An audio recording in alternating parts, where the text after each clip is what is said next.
financial products are more complex and complicated and difficult to understand the average person.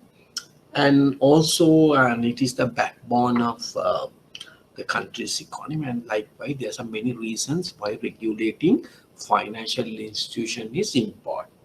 And then we discuss there are many reasons why regulations are passed in financial services.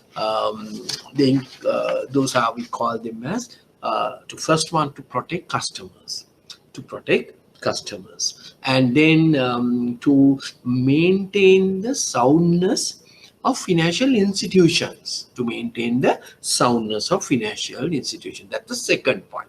Third point, to maintain the stability of the financial system. That's the third reason. The fourth reason, to reduce a criminal activity concerning money. So these are the four main reasons, right? So we are going to discuss all these reasons in greater length. But we started last week, the first reason, to protect customers. That is why we need more regulation. So under that, what we have discussed, we discussed the financial ombudsman.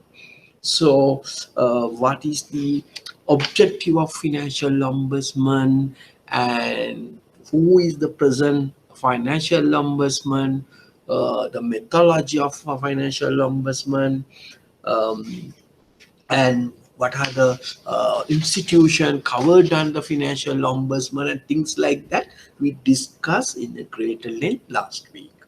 And then we discuss again the most important thing, the deposit insurance scheme. And we discussed again the objective of deposit insurance scheme. And then we discussed the deposit insurance scheme was changed from 2013 onwards. The deposit insurance scheme was renamed as deposit insurance and liquidity support scheme. Then we discussed why they call deposit insurance and liquidity support scheme, what are the objectives, and what are the dual role of a deposit insurance scheme, what are some of the drawbacks. We discussed moral hazard problem, and then how to calculate the premium, financial institutions and banks, how they are calculating financial premium and things like that. We discuss in a greater lengths under financial ombudsman, plus financial deposit insurance scheme. And then we discuss another important thing is started with customer charter. Now, under customer charter, we just started to discuss about customer charters comes under the directions number 8 of 2011, issued to all licensed bank in Sri Lanka by our regulator, Central Bank of Sri Lanka.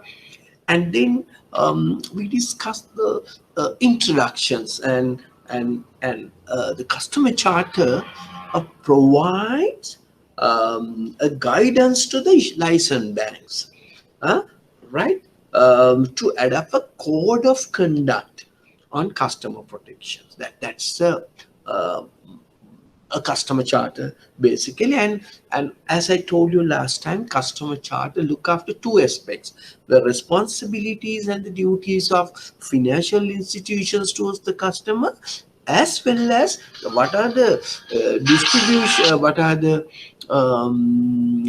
the implications, or what are the duties and responsibilities of customers towards the financial institutions, right? So this we are going to discuss today as well. And then we discuss what are the main objectives of customer charter. And one of the objectives we discuss, to safeguarding the interest of the customers and building up a healthy relationship with banks, and as we know, build up the customer confidence and things like that. We discuss it greater length. And then we started to discuss about the customer's rights. And under that, we have discussed, and that is where we have stopped, but we touch a little bit of customer right. So what is customer rights? right? And we started with the customers, right? And the first thing we discuss on the customer charter, and the customer has the right to receive factual informations and to understand about bank's product and services. The factual information, all the information what customer is requesting from a bank. Suppose if you want to open up a savings account or maybe open up a FD or want to take a loan, everything. So banks need to provide proper information to the customer.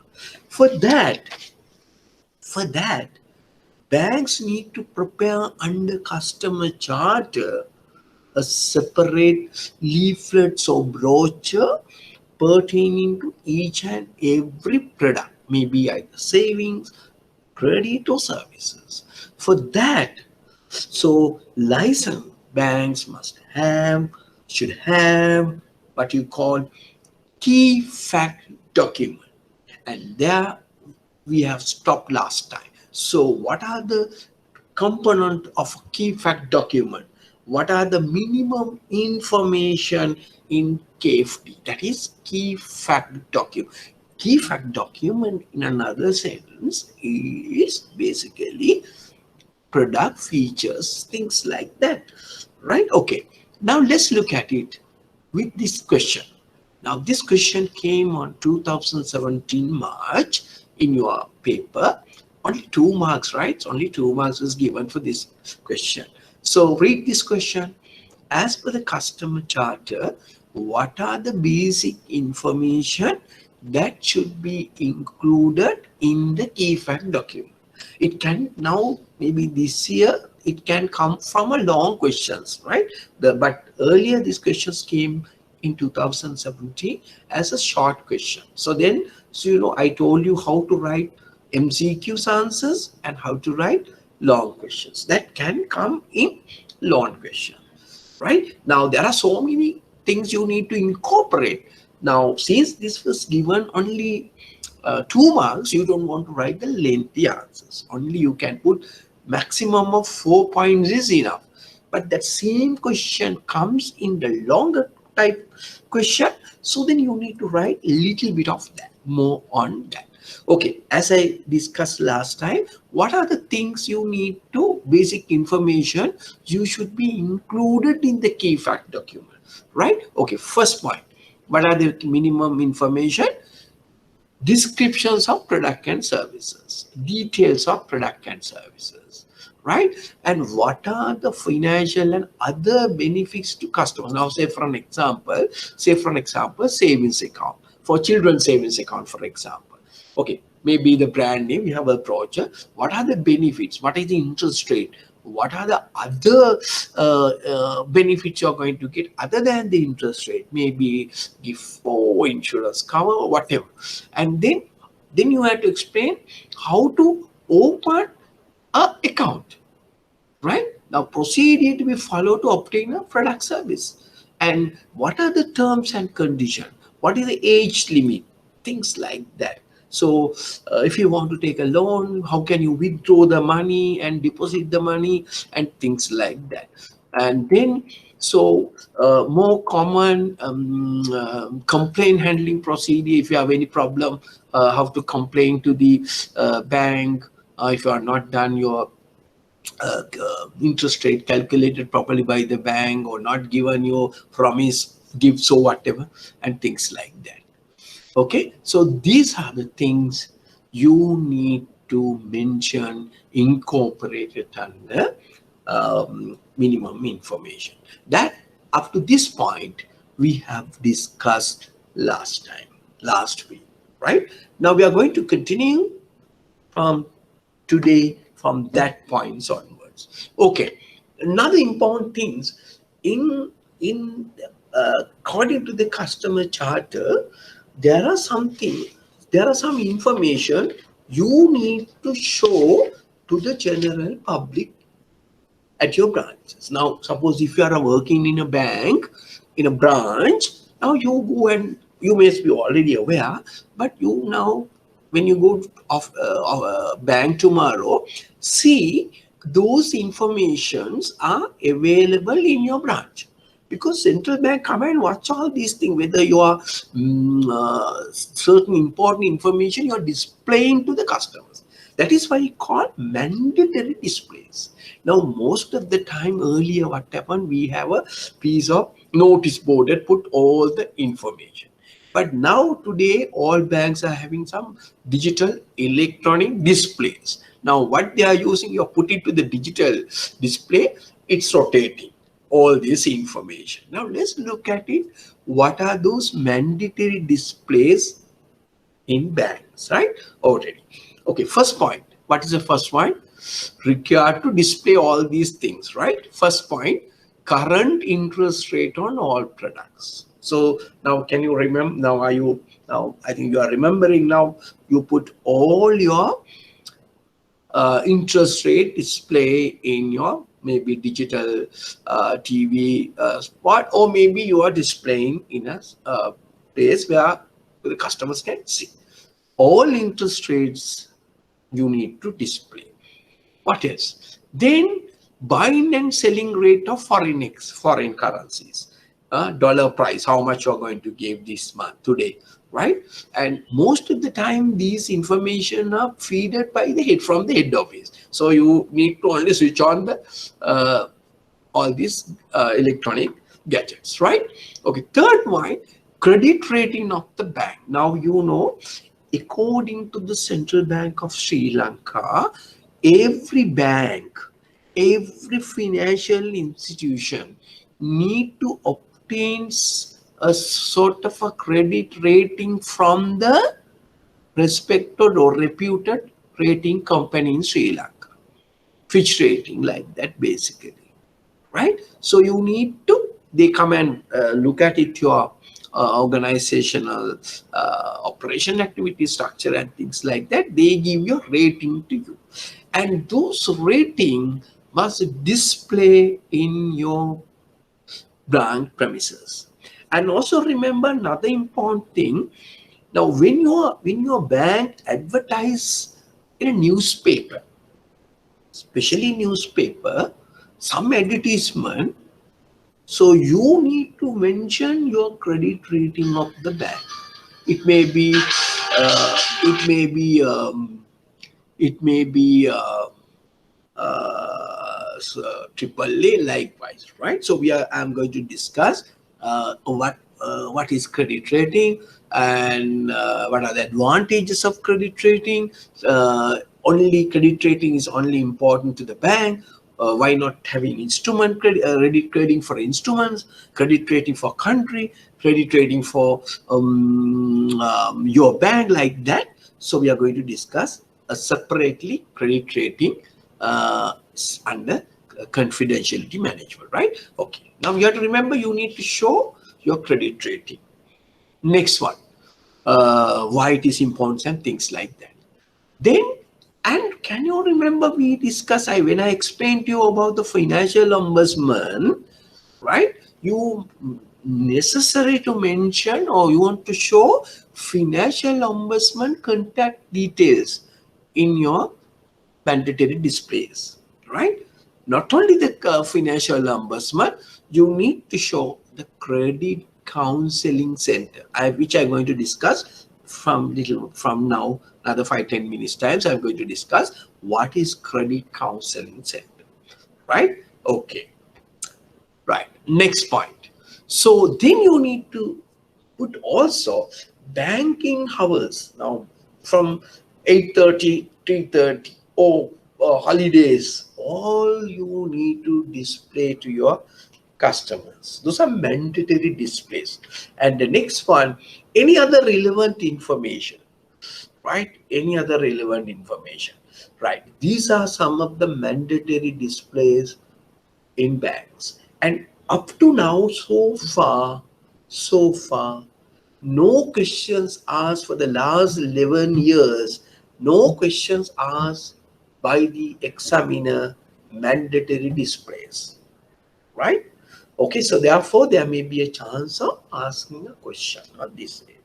What are the mandatory displays a bank branch need to show to the customers? questions comes like that. So you need to put all this information. At least 5 points you need to put, right? Usually your marks are getting, if you put 5 marks, you get 5 marks. If you put 3, 4 marks, like that. That is how examiner will give marks to you. So mandatory displays according to the customer chart. Remember. Next point. And also another mandatory requirement, but it is not a mandatory display. Every bank must send a periodic statements, should be sent to customers either in a printed form or electronic forms, right? Now, say for an example, if you have a savings account, you have a passbook.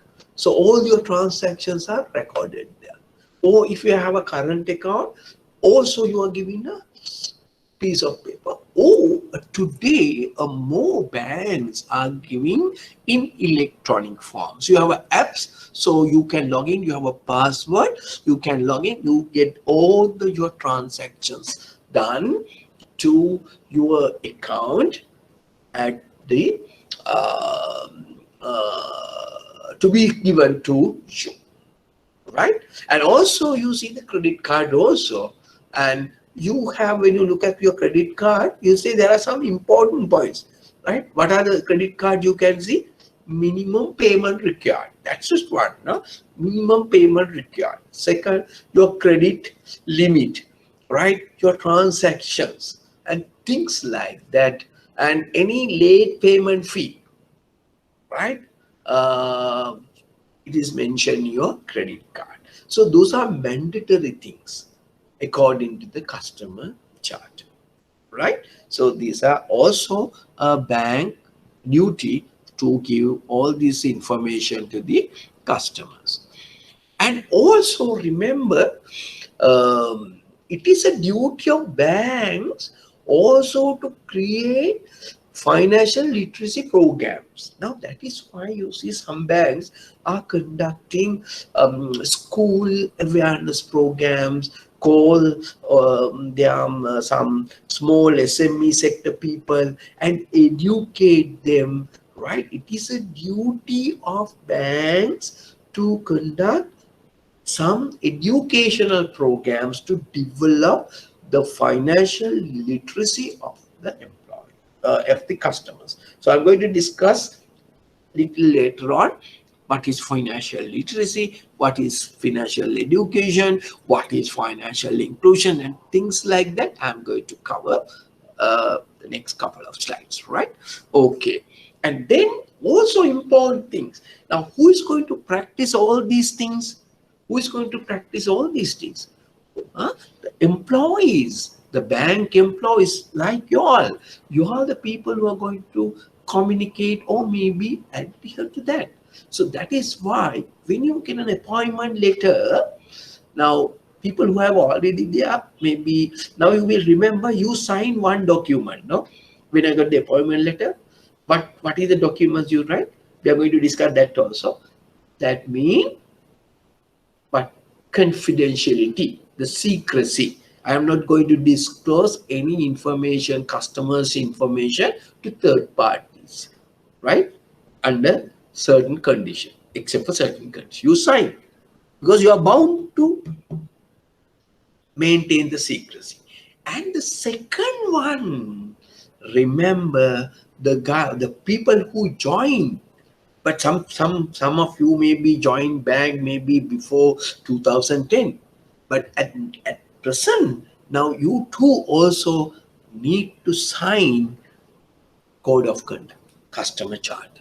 The new employees already incorporate customer secrecy and the customer charter. You need to sign. You are following all these customer charter. So all your customer charters are available in your web as well as in your appointment letter. They are attaching now, right? You have to say you are going to adhere to all these things because customer is our main person. He is bring the money to us, bring profits to us. Sometimes we call, the king, queen. Also, sometimes we feel it, maybe we call them as another king. But basically, they are the people who bring profits to the revenue to the organization. So therefore, it is our duty to look after them very well. Okay, right. And also another important things under customer charter, you clearly need to mention terms and conditions. Now, if you see and a newspaper advertisement or more or less a TV advertisement, they talk something about the product feature or benefits, and the down they put terms and conditions apply. Kondesi adalawe. No, you according to customer charter, you can't say kondesi adalawe. If the customer asks all the informations, terms and conditions, you need to provide. Right? You need to provide the language preferred by them. Then අපි හිතමු customer ඇවිල්ලා Tamil වලින් ඉල්ලුවම you අපි ගාව නෑනේ. එහෙම කියන්න බෑ. You are compelled to give in Tamil language. දැන් තව කෙනෙක් ඇවිල්ලා අහනවා මට දෙන්න බැයිද Russian වලින්? No. That of course you don't want to do, because the three languages, Sinhala, English, Tamil, are three official language of Sri Lanka. So if the customer asks the preferred language, so we are supposed to provide all this information. So what are the things now comes under terms and conditions, right? Now, terms and conditions, there are so many things can come under terms and conditions. Let's look at it now. What are the terms and conditions? We look at, right? Okay. Now, details. Now, all things are just the other three slides. You just read it, right, for reading purposes. But now let's look at it. What are the things right to know? Especially comes under terms and conditions, right? So, general charges such as we explained to you, interest rate, fees, commissions, right? What are the things we need to explain or mention, and to how to procedure for receiving complaints. What is the method if you want to make a complaint? What is the mechanism, right? And then what is the compensation proposed to pay by the relevant customer? Suppose something done irregularity by the banks. Okay, what is the compensation going to offer to you as a result of the employee or bank failure, right? So what are the conditions to open an account, right? What are the requirements? Maybe age limit, or maybe certain minimum requirement to be maintained. Things like that all need to be properly laid down by the bank, right? Especially when you're taking a loans, and you have to put all terms and conditions.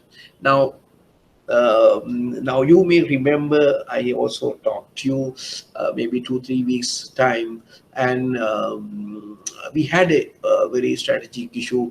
A person who took a leasing, and some unregistered leasing company people was killed that person and things like that. One of the reason is they found they have not read the leasing agreement properly.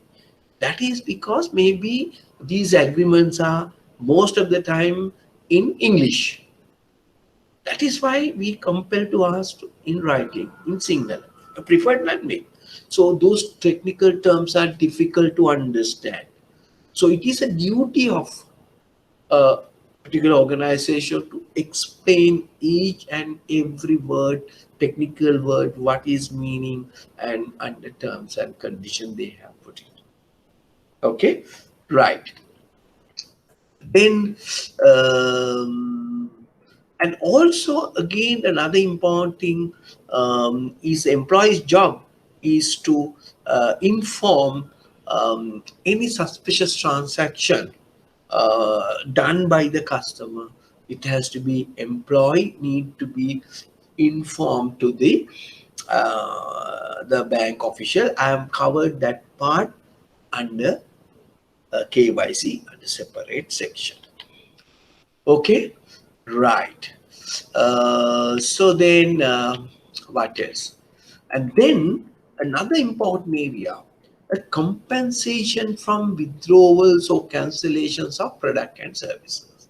Now, say for an example, now banks introduce a new product. Bank introduce a new product, right?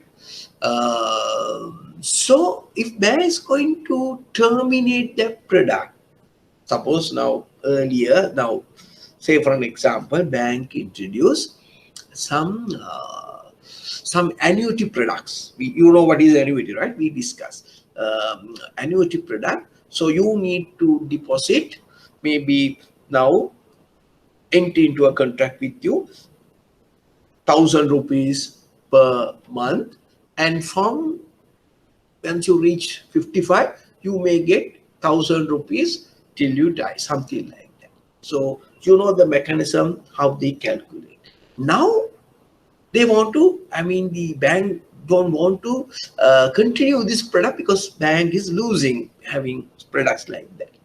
So for that, now banks need to going to terminate this product.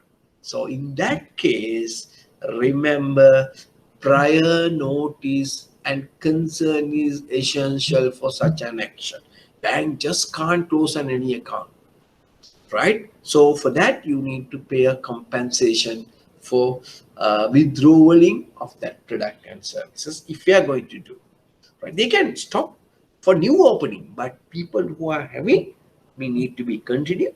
If not, they need to be a compensation, right? Remember, any banks cannot just withdraw the product and services or credit product without giving proper time, prior notice, and provide some compensation. That is a right of the customer, right? Okay, right.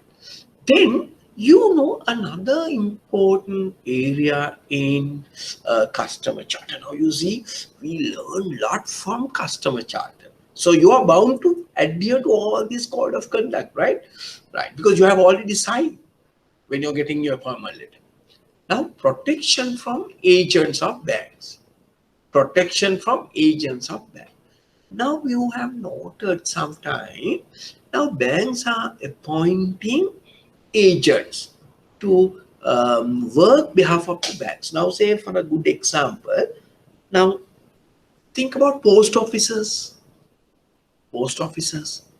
Now post offices basically, especially for National Service Bank, so post office act as an agent, right? Through the post office, and banks are offering, as National Service Bank are offering services. And also apart from that, there may be other people appoint agents to collect the deposits, right? Like the Mobitels and Dialogue and some other companies also are appointed to work behalf of the bank. So under such circumstances, bank is fully responsible for agent's behavior, right? Remember, because why? The contract is having between, not with the agent, but customer contract is always having with whom? With the banks. So agents are working behalf of the banks, right? So therefore, when you appointing agents, so we need to protect our customers from such agents, right? Now let's look at it now, right? All the informations. Now, what are the things you are refrained from things against the customers? Now, if you are appoint an agent, so agent cannot harass customers. Harassing customers is totally to be avoided. Second, using abuse debt collection practices. Using abuse debt collection practices. There are some people, some financial organization are put to collect debts, right? Using some illegal, unethical debt collection practices. You need to be avoided. Then you are not supposed to disclose any customer information to others. Third point. Third, and also giving false or misleading information about the product or services by an agent to the customer. And also not unduly influence. Now, what do you mean by unduly influence? බලහත්කාරකම් නැත්නම් බලපෑම් කරලා ගිණුම් ආරම්භ කරන්න නැත්නම් බැංකු නිපැයුම් විකුණන්න උත්සාහ නොකළ යුතුයි. That is called unduly influence customers, right? And also remember, when you have some document to be signed, maybe with a credit loan product or things, and you must sign inside the bank, engage in getting any secret document signed outside the bank is you are not supposed to do. So these are some protections introduced by the central bank under customer charter against the agents of banks. And these are very frequent questions now, right? To my knowledge, it may 3-4 times this question came, right? The protections from agents of banks, right? 3-4 times. So these are the key points: harassing customers, using abuse debt collection practices, disclosing customer information to others. These are not by employees, right? Employees, of course, cannot do, and these cannot be done by agents who are appointed by the banks. Okay, right. So these are some of the things you need to know, because this is good, because if you're a banker, you're compelled to adhere to all this code of conduct, right? Okay. Now, then September 2018 question asks, list out the action what the bank agent have to refrain from doing under the code of conduct given their banks. Now, what may the answers you are going to give? List out the action. Now, remember the word list. Now, if the questions comes like list out, what do you mean by? Now, certain way they asking, you need to understand. Discuss, describe. So then you have to explain. Now, this question is asking list out. So what do you mean by list out? Just put it point form: 1, 2, 3, 4, 5, 6, like that. Now, what are the list out things you need to put? Harassing customers, using abuse debt collection practices, disclosing customer information to others, giving false or misleading information, unduly information, not sign the documents outside the bank, things like that. If you write 5 or 4 things, you get full marks for that. Okay, right. It's simple as that. So that's a very famous question. It's not only comes for financial class management, as I told you, it can come for your commercial banking and survey as well, right? And this question came in September 2018 for financial clients management. And also customer charter also explain to you how, if a customer have some problem, so how to complain. Right now, you see when some big lorries are going, backside of the lorry, you say, how about my driving? If you have any problem, call. They give the telephone number. දැකලා තියෙනව නේද? හරි ලොකු truck එකේ යනකොට පිටිපස්සේ දෙනවා. කොහොමද මගේ driving? ප්‍රශ්නයක් තියෙනවා නම් complain කරන්න. කියලා telephone number එකක් තියෙනවා. And that is how the owner of that company or that owner of that vehicle will tell general public, this fellow is driving the vehicle not in a proper manner, please call them. But then the owner of the vehicle or maybe the particular organization can take action against the driver. Likewise, you must have a methodology. Suppose the customer want to complain against you. So what is the methodology, right? And that is complaint measures, right? Okay.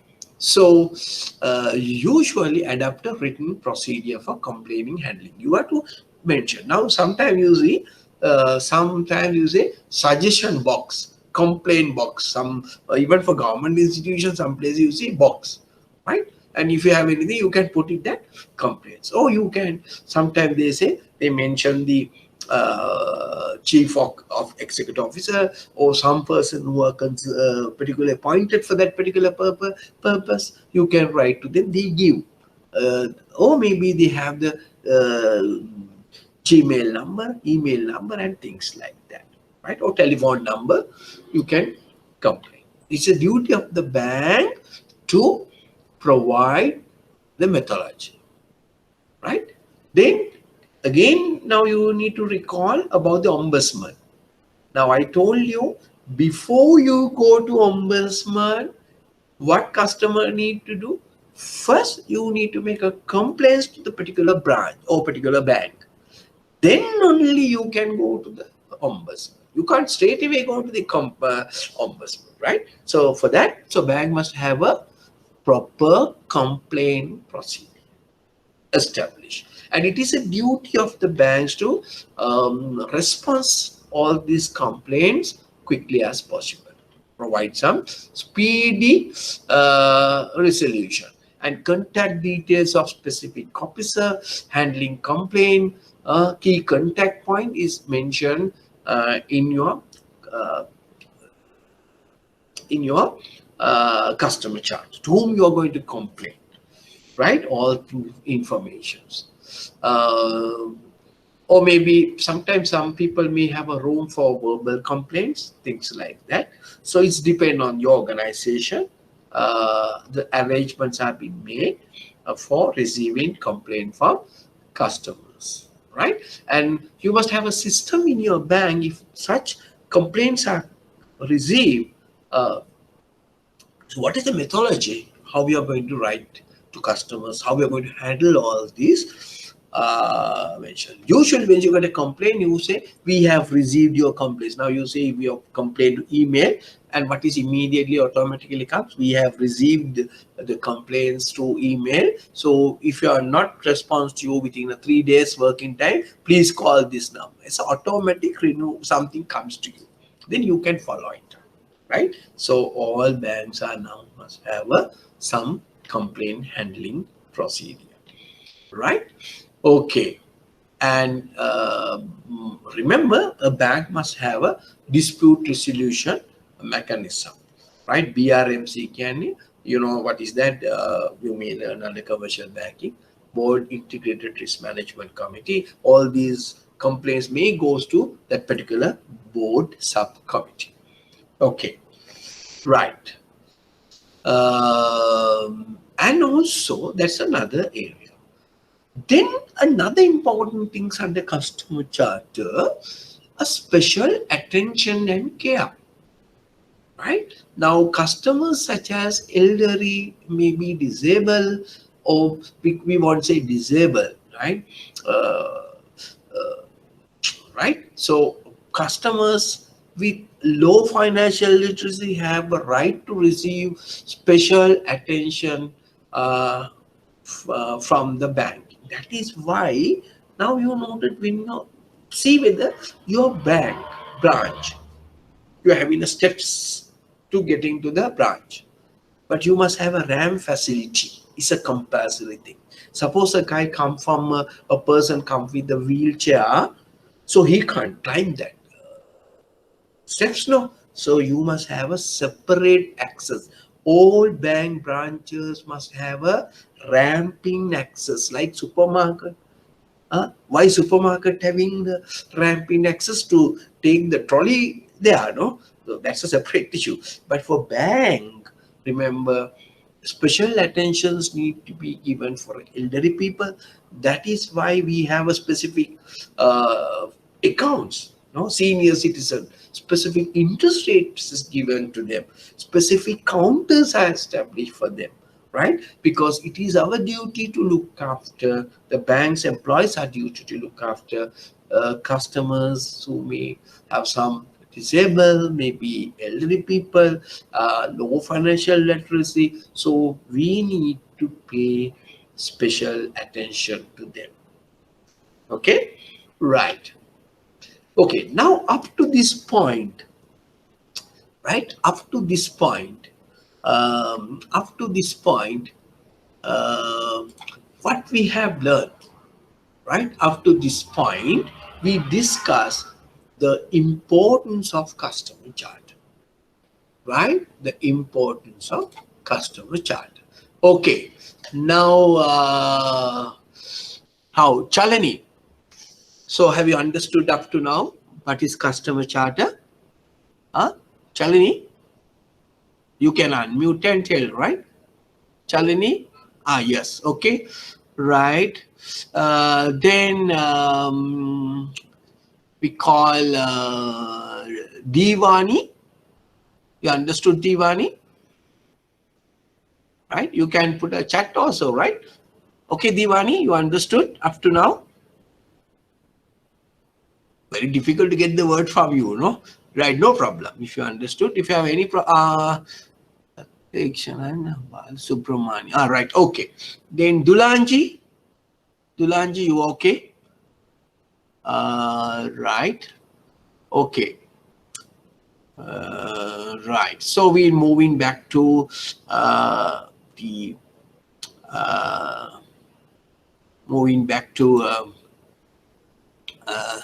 the customer charter, and now up to now what we are discussing, the right and the responsibilities of banks towards the customers, right?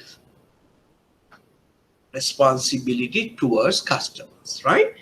Now what we are going to discuss, what are the, I told you about the customer charter. I mean, both it's like so when we are learning in most of you, I think Buddhist, we learning the Mopiangin Daruanti to you to come sa them Daruangin the Mopianti to you to come kila the non Eva Geta my customer charter obligations. So the duties of banks towards the customer and vice versa, and customers' obligation towards banks also, right? Both sides we need to study, right? Okay, first we look at it.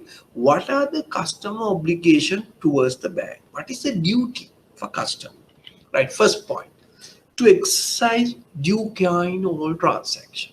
Now, I'm not going to discuss all these things. Now, to exercise due care in all transactions, right?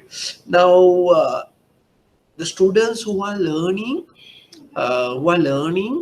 law, right, can have some case studies for this, some law cases for this to exercise, right? One case is, remember, if you are not put the wordings and the number, that is why always we are asking, when you put a figures in number and figures in letters as well. Why? You can alter. It is your duty to put all these things. So when you do some transaction, it is your duty to exercise due care in all transactions, right? When you're writing a check, right, you need to ensure that you will take care about all these transactions. Then should not borrow beyond their repayment capacity.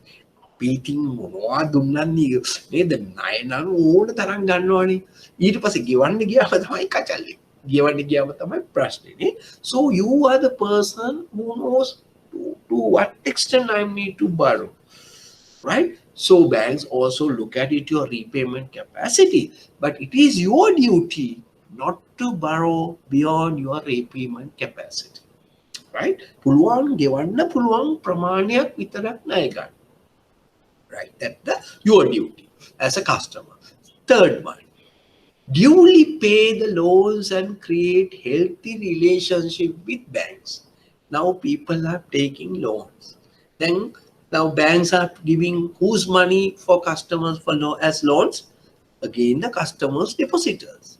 If you are not pay your money you have taken but you are borrowed, and bank will suffer your depositors.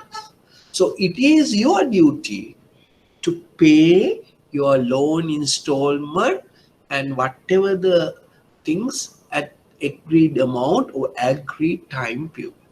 So that also create a healthy relationship, right? Otherwise, bank need to come behind you and ask your salary, then the salary, then interest, polyas, penal interest, or unnecessary problem come.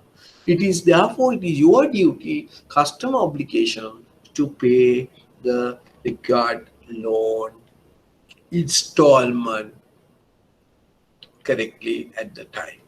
And also remember, and you may we discussed now compliance with the agreed terms and conditions.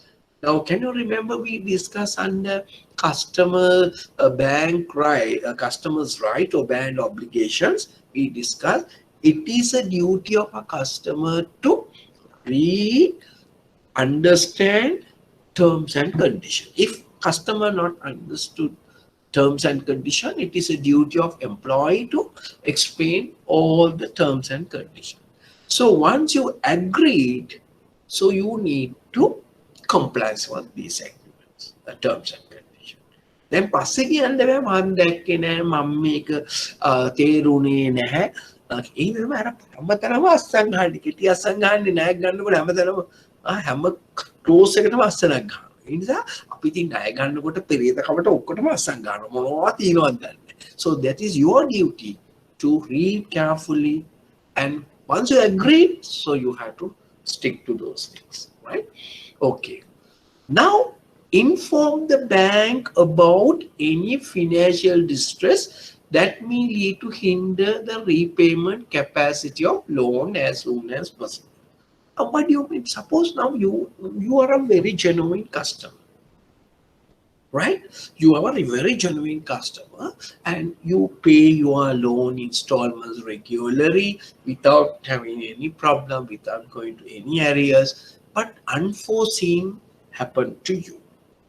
So then you are come up with some issue of paying your installment, right? And for that matter, so rather than keeping quiet, it is your duty to inform the bank, say I have some financial difficulty and please see whether how can you support me of my installment. So then bank will come up with some solution to you without not telling the banks how banks get to know all these things.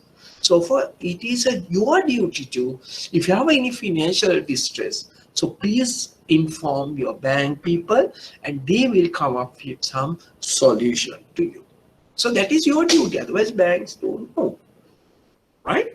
Bank may treat you like a bad customer, willful default. So in order to prevent that, it is your duty to explain to bank your financial position. Or otherwise, we are going to discuss, you can get support from Credit Counseling Center, which I'm going to explain next, right? Okay, so and sometimes it is your duty also to inform if you're changing your address, right? If you change your address, your home residence, it is your duty to inform the bank, now I am not in this place. Otherwise, the bank documents sent to your old place, all the information may get to know by the other party. So it is your duty to inform your changing address, right? And this is a very important thing. I think you may learn under law relating to banking. It's a very famous case, Greenwood case. Can you recall that law case? Notify the banks promptly of any fraudulent transactions, right, to banks. Now I will just give an example on this to remember. Students who are doing law must know what is the case. It's called Greenwood case. Now what is this happen? Now I tell you the very simply. Now husband, Mr. Greenwood, he's maintaining an account with a particular bank, Midland Bank, right? The one account with a particular bank. Now, what happened? Wife, Mr. Greenwood wives, write checks of that husband's name and withdraw some money, right? And then husband get to know a wife has erroneously take some money from the bank, his bank account, using his signature. And then husband thought, now why may get there a kachal mukata podi garanne may withdraw karagan husband wife podi garanne ඒ නිසා සද්ද නැතුව නිකන් හිටියා. ඔහොම කරගෙන ඉන්නකොට one time entire money was taken by wife and vanished. Now only the husband got to know the wife has taken entire money from his account, and he rushed to the bank and tell the bank, here, this is not my signature. You have given all this money, my money, for person who have not is not the real customer. Now what happened? Then the file case. Now court is conducting and hearing the case, and the judge asks from the Mr. Greenwood, are you aware your wife is taking the money before? And that person's told, what? Yes, I am aware, because she has taken only small amount, therefore I am not bothered. So I am not informed to the bank. And then the judge say, it is your duty, whoever, your wife or whoever, if done some fraudulent transaction, it is your duty to inform to the bank. So that's a very famous case. You are going to learn more all these things in law class, right? Okay, but remember, in customer charter, you don't want to mention that case, right? So you can say, notify the banks promptly any fraudulent transactions of your account, right? It is your duty to inform the bank, right? Next, and also remember, so if you not take any operational lapses of a bank as an exception for fulfillment of obligations. So something, if except required to do so by the court of law, and you are supposed to involving any operational lapses from your point of view, right? Okay, now these are the some obligations towards banks by the employee. So the examiner therefore can ask question from customer charter both ways. What are the rights of the customer? Then you need to write mandatory displays and things like that. Okay, but if the examiner asks from you, what are the obligations of customer towards the bank, and that is the answer. Okay, clear? So these are, at least if you can 5 or 6 points, is more than enough. Customer obligation towards the bank, right? There are two sides of the customer charter: obligation from the bank and the obligation from the customer. So you need to understand both in the customer charter, right? So thereby we are going to complete the customer charter. And remember, again, I'm keep on telling you, as previously, customer charter is you are going to study maybe survey, again commercial banking and financial plans management. So this area is benefited to all other 2 subjects when your questions comes, right? Okay, but specifically this is important from the financial plans management point of view, right?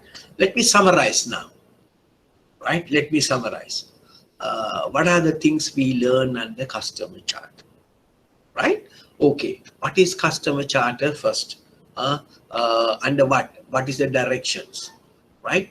8 of 2011. It's a code of conduct. Employee need to provide the customer protection. And also customer charter completing 2 sides: One is obligations of customer and obligations of the bank. So the right of the customer, the right of the bank, right? And then we discuss what are the what is key fact document? What are the things we need to incorporate into key fact documents, right? And then we discuss what are the mandatory displays you need to show to customers, right? Important area. And what is the complaint handling procedure? What is the compensation, right? What is the duty of an agent, right? And then we discuss how you're going to treat elderly people, right? All things comes under customer charter. Therefore, it's very important. And mind you, all the bank employees need to sign a customer charter or code of conduct and once you got the appointment letter, right? Okay. Any questions you need to ask from me pertaining to customer charter, right? Have you clear? Okay, so have you clear what is customer charter? Right now, I can't go beyond. So right, how about Mohammed Dilshan? So you understood, right? Clear, good. So then, right then, difficult to read. Dinitma, you just joined, Dinitma. Okay. Then some names are difficult also to read. Chamashika, Jayashani. Okay, Jayashani, right? Have you understood about customer charter? Yes, okay, right. Now we are now moving to having understood the customer obligations. And now we are moving to, and also remember, now this is this customer charter. I just want to tell you something. And this customer charter for licensed banks. And now recently, the Central Bank of Sri Lanka also introduced a similar customer protection framework for financial institutions like finance companies and leasing companies, right? And it came to effect from April 2018 onwards, right? And new financial customer protection framework also introduced to financial companies, that mean the leasing companies and Sri Lanka and licensed finance companies. Also from 2018, the central bank as a regulator introduced a new financial customer protection framework, right? Now customer charter is similar to that, but in financial companies we won't say customer charter, we call customer protection framework. Okay, you need to remember that also. Okay. Now, so September 2018, the question asks, what should be the main attributes in a customer charter? Right. Now, how to answer this question?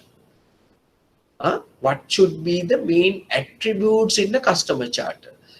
Indirectly, what they are telling is, what are the key areas covered under the customer charter? So, right, what are the key areas covered under the customer charter? So what are the key areas covered under the customer charter? What are the attributes? Okay, first you have to mention, first you need to provide all the information to the customers, right?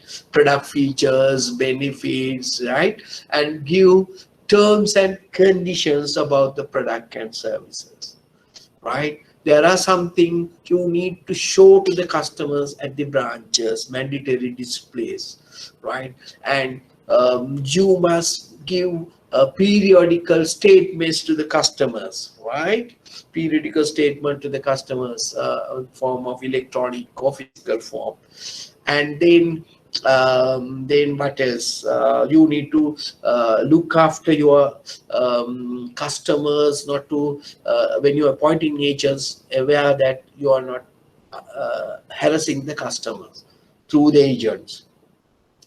Then look after the senior complaint procedure, as well as, right, main attributes is the duties of customers towards the bank. So the key areas, that is the examiners, key areas, right? Customer charter. I think any questions you can ask after studying this. So we discuss a lengthy 3 areas: ombudsman, deposit insurance scheme, and customer chart. Definitely one thing is coming in your exam, right? One of these three, out of these three, one or maybe two or maybe all can come in your exam. This is a very interesting and very important area under customer protection, right? Okay, now we are moving to the tunes which I gave you this week. So I take that tunes. Now, up to now, what we have discussed what, right? We have discussed customer protection, right? Customer protection. Okay. So first one we discussed AER. Can you remember what is AER? Annual effective rate, right? Then we discuss nomination. I want to remember, right? Then customer financial ombudsman, then deposit insurance scheme, now customer charter.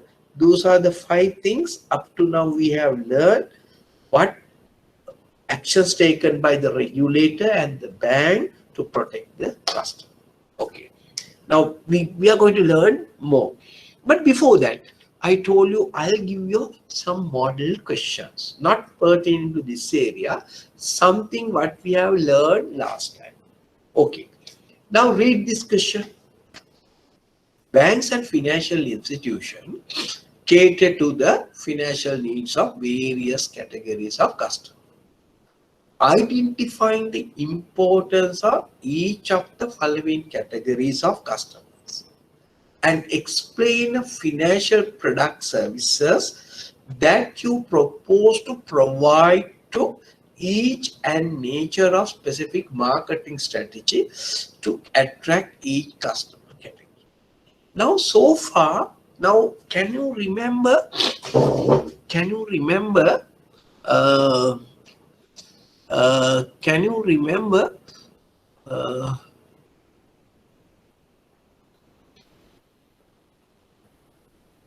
Right now, can you remember the area we have learned, the topics? What?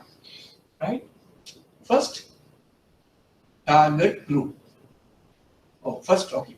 First is product features or characteristics, right? This is a methodology, right? We discuss, and then we discuss target group, maybe in benefits to both customer and bank or financial institution.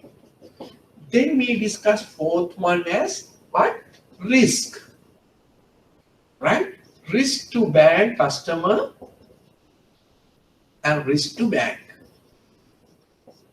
right? And then we discuss what are the marketing strategies. That means how we are going to market this product to customers. Now, this is the normal way we have discussed. This is the way usually the questions are asking by the examiner, right? You need to remember every product you need to understand, you need to know product features. I told you, say, okay, just to recall you, current account. What are the characteristics? Then who are the target groups? And what are the benefits to the customers? Right? You can take OD facilities like that, and you can do a transaction through the checkbooks. And what are the banks? You can get a higher interest rate. And then what are the risks to the customer? High interest rate. Benefits to the bank? earn more money and have a good relationship. What is the marketing strategy? You may advertise newspapers and things like that. Okay. Now, that particular question, rather than asking this, now let's look at your question. Right now, right? Uh,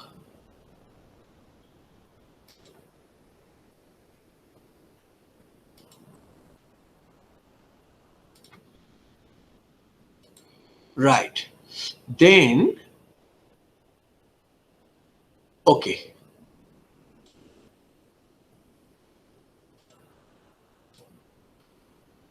Right. Now let's look at it. This question, right? This question is asking other way around. Without asking who is the target group, now I gave you a person. And now you're going to look at it. What are the product ideal for this person? Now I'll tell you one example on this, right? Okay, we'll first take A-level students. Example, A-level students, right? Right now, if you can write answers, I will discuss one by one later on, right? Another way we can look at it, what we have learned in the previous sessions, right? Example for senior citizens, as A-level students, for example. Now, identify the importance of each of the following categories to financial institution. Why A-level students are important to the bank? Now, you have to, under that you can write, A-level students are going to be the future customers of your bank. And some of the A-level students, right, may join university and they become income citizens, like that. So you're going to be a future potential customer base. That is why they are important, right? Then what are the financial products you are proposed to them at A-level student? You can open up savings account, or can give some loan for higher studies, right? And what you call the education's loan, scholarships and things like that, right? What is the marketing strategy you can say? You can come up with scholarships programs, go to schools, some competitions like that. Or maybe you can have the book fair, stores and things like that you can use to market your products. Okay, right. Likewise, you may think for other areas as well, right? So we will discuss one by one every time. So try to answer all these questions. Okay, having understood that, now we are moving to the next important thing under customer protection. Is it is a duty of bank not to do mis-selling, right? Not to do mis-selling. Now, you may heard about upselling, cross-selling, right? And this term is mis-selling. What do you mean by upselling? Now, you may heard upselling. No, upselling mean basically, now you see a lot of TV commercial earlier used by Aban, Singer and things like. ඔබේ පරණ TV එක ගෙනත් දීලා අලුත් TV එකක් අරන් යන්න. Now you heard all these things, no? You have these words used by all these companies. පරණ එක දීලා අලුත් එකක් අරන් යන්න. ඉතින් හැම එකටම බෑ ඔබේ පරණ TV එක ගෙනල්ලා දීලා අලුත් එක. That is upselling. නැත්තම් පරණ කාර් එක දීලා අලුත් කාර් එකක් අරන් යන්න. Right? That is upselling. Cross-selling means selling yet another financial product to your existing customers. On savings account එකක් තියෙන එක්කෙනාට housing loan එකක් දෙනවා. නැත්තම් තව loan එකක් දෙනවා. That is what you call cross-selling. Right? Then what is mis-selling? mis-selling is not a good thing. What is mis-selling is a sales practice in which product or service is deliberately misrepresented or customer misled about its suitability. And there is a your tute is having PS, no? You delete PS and put is. In your handout is printed as PS. It's not PS, it should be IS, right? Customer is misled about its suitability, right? That means simply what is financial mis-selling mean? What? Not telling the truth. You are trying to sell the products to customer. That's සමහර වෙලාවට දැන් සමහර අය නේද මොකද වෙන්නේ? සමහර අය ඉතින් දෙමාපියෝ බොරු කියලා දරුවන්ව විවාහ කරලා දෙනවා බොරු කියලා. පස්සේ දැනගත්තන් පස්සේ ලෙඩේ නේද? ඒ වගේ තමයි. So mis-selling is a sales practice in which product or service is deliberately misrepresented or customer is misled about his suitability. වැරදි කියලා බොරු කියලා කණුදෙනු කරුව නොමගයවලා මූල්‍ය උපකරණ කණුදෙනු කරුවෙකුට විකිණීමට අපි කියනවා financial mis-selling, right? If you put it in another simple way, it is in your handout. What is mis-selling? Whereby you have been sold a financial product that was not suitable for you or your needs. අවශ්‍ය නැති දෙයක් අපි ලබා බොරු කියලා. So that is what you call mis-selling. And that question first appeared in 2019 March. First question, 2 months. What is mis-selling?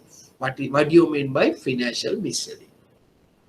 Right? That simply deliberately misrepresented without telling the true information where is not required. A financial products try to sell to the customer is called financial mis-selling. Right? So, okay, now let's look at it, some more details on that. Now, why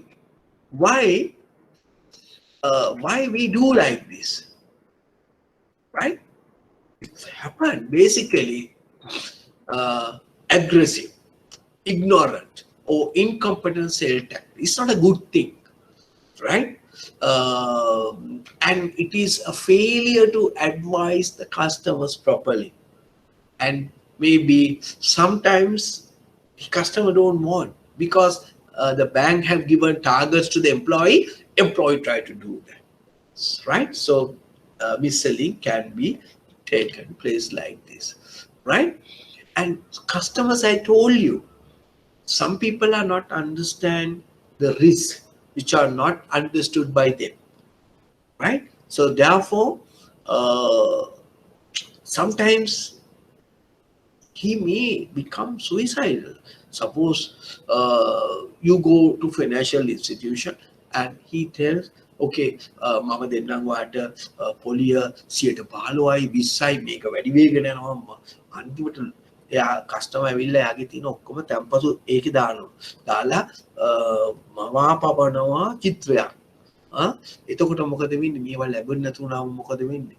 ගනුදෙනු කරුවා අපහසුතාවයට පත්ව සමාජයට වහබීලා ජීවිතේ හානි කරගන්න පුළුවන් මේ වගේ විදියට වැරදි මූල්‍ය උපකරණ විශේෂයෙන් වයි financial මුදල් එක ගනුදෙනු හරිම sensitive, right? ඒකත් අමතක කරන්න එපා. දැන් ඇයි මෙහෙම කරන්නේ? Why a lot of people are trying to do mis-selling? One reason based on the commission. Now, say for an example, classic example, insurance fee. Now, insurance employees are, insurance agents are what is their main income? Commissions. Once you get an insurance cover, they give you 20%, 30% of premium value. So, therefore, he want to open up only get an insurance cover. He tells so many unwanted things. මරුණාම දෙනවා, මේවා මෙහෙම දෙනවා, අරවා මෙහෙම දෙනවා කියලා බොරු කියලා අන්දවලා කියන්නේ. ඇයි මොකටද? තමුන්ගේ කමිෂන් ගන්න. අන්න ඒ නිසා සමහර වෙලාවට mis-selling කරන්න employees ලා පෙළඹෙන්න පුළුවන්. because of high commission, right? Um, right. Next one, HR practices. Second one we call HR practices. HR practices mean if you are taking wrong people to the bank, they always try to do the same thing. So therefore, recruitment and selection, we are going to learn all these things under human resource management, right? We are going to learn all these things under human resource management may, right, have contributed to that, right? So we have not checked his integrity, right? There are some people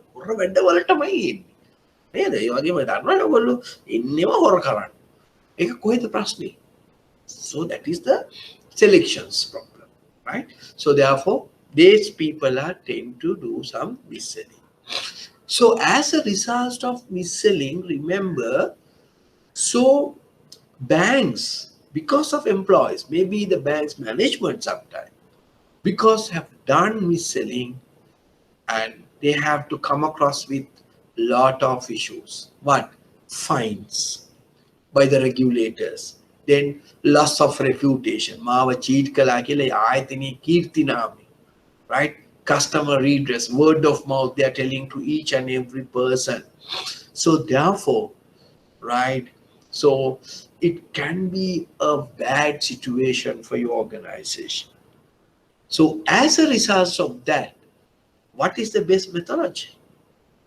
We need to educate our customer. So therefore, customers are not going to trap to your mis-selling techniques. Right. Now, in order to prevent all this misleading conducted by you or employee or your organization, your finance company or financial organization like banks or whatever. So in order to prevent the mis-selling, there are some regulations available or established. Now for banks and finance companies, so who is looking after that? What? Central Bank of Sri Lanka. So they are a regulator, they are watching, right? Customers to not to get into those traps. As far as the insurance companies are concerned, there are some regulator. Now, all these things you are going to learn under financial institution management once you go to the DBF, right? Insurance Regulatory Commissions of Sri Lanka. They are the regulator of insurance companies and insurance brokering companies. They are the people, cheating much of customers and try to put the insurance policy to the customers. So in order to prevent that, so Insurance Regulatory Commission of Sri Lanka are also going to look after that area. And then as far as the stock markets things are concerned, in Sri Lanka, we have Securities and Exchange Commissions of Sri Lanka, and who responsible to regulate the stockbrokers and people, unit trust people are not to avoid, not to do some mis-selling. Right? So they may conduct different educational program, printing brochures, books for customers to not to get involved with this type of mis-selling. Right? And not only Sri Lanka, but in other countries also must have strict authorities or some act developed to protect this one. In USA, you have a Consumer Financial Services regulation to protect customer. And we have UK also have some laws established to protect the customers of financial mis-selling, right? Not only Sri Lanka, other countries you may have rules and regulation and institution like Sri Lanka, like regulatory commissions, and then Central Bank of Sri Lanka, Security Exchange. Likewise, they have some institution to protect the miscellany. So therefore, one other important points up to now, what we have discussed to protect customers. We have avoiding mis-selling. We have some regulatory authorities to look after those areas, right? So come up from this. Now we are going to learn little bit of this, right? Is what is customer education? Now remember, as we discussed under customer charter, we told it is a duty of a financial institution to improve the financial literacy. What is literacy? Literacy means in Sri Lanka, literacy level is very high. No, what is literacy level? Is around 80 to 90%. ලිවීමේ කියවීමේ හැකියාව 100ක් ගත්තොත් 90කට වැඩි ඉන්නවා. හැබැයි මේ financial literacy කියන්නේ මොකක්ද?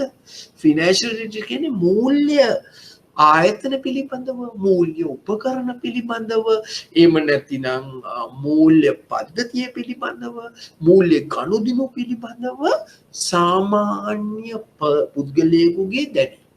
ඒකට තමයි අපි කියන්නේ financial literacy, මූල්‍ය සාක්ෂරතාව. The knowledge about the average person about financial transactions, financial institutions, financial instruments, right? And transaction costs and things like is we call them as financial literacy. What do you think? In Sri Lanka, it is not much, right? It is not much. Okay, so therefore, it is an important thing for educate the customer. Now, you have heard about financial crisis which took place in 2000, 2007, 2009. Right? And because one of the reasons they have identified why people are faced a lot of financial crisis, because people have their knowledge about the financial instrument is not enough. Therefore, after financial crisis, financial literacy and the educations are receiving increasing attentions of worldwide. Right? අපිත් ඒකනේ අපි වැටෙන්නේ ඒකනේ අපි හරියට දන්නේ නැති නිසානේ. නේද? අපි ගිහලා එක එක වලට අහු වෙනවා. වැඩි පොලියක් දෙනවා කියනවා. එතකොට පිරමිඩ් ස්කීම්ස් වලට අහු වෙනවා. ඇයි එහෙම අහු වෙන්නේ? අපි හිතනවා අපි දන්නවා කියලා, නමුත් සුභාක් අයට මේ පිළිබඳව අවබෝධ නැහැ.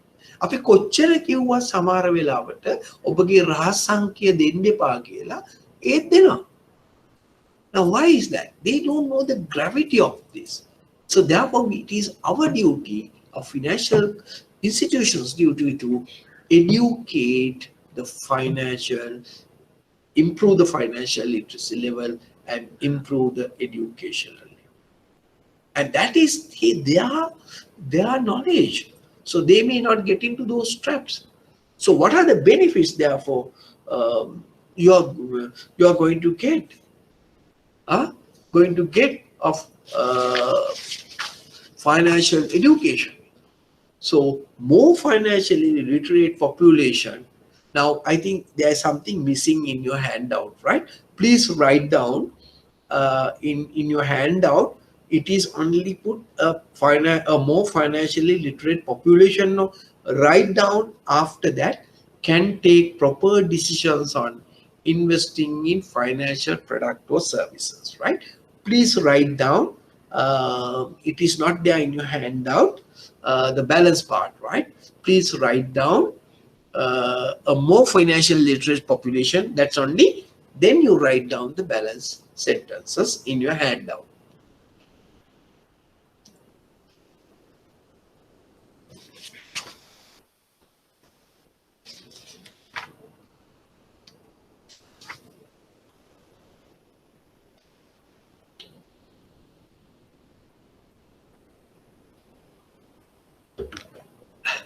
Okay, right? I will written down. Okay. Now, if the financial education, what are the benefits of improve the financial literacy and the education? Because then the customers can take a proper decisions, but they know what is they're talking about, right? They can take a proper decision, right? And the second important thing is you can't cheat, right? These insurance companies or banks employees come and tells you, "Ane sir, me product එක ගන්න මේකෙන් මෙච්චර වාසියක් වෙනවා, මෙච්චර පොලියක් වෙනවා, මරුණම් මෙච්චරම් වෙනවා, ජීවත් වෙලා ඉන්නකොට මරණකම් මෙච්චරම් වෙනවා." එක එකව කියලා අන්දරවන්නේ නේද? ඒවා අහුවෙන්නේ නැහැ. Why? Because you are well educated. You know what is, how these systems, how these financial products are working, right? Because of the education.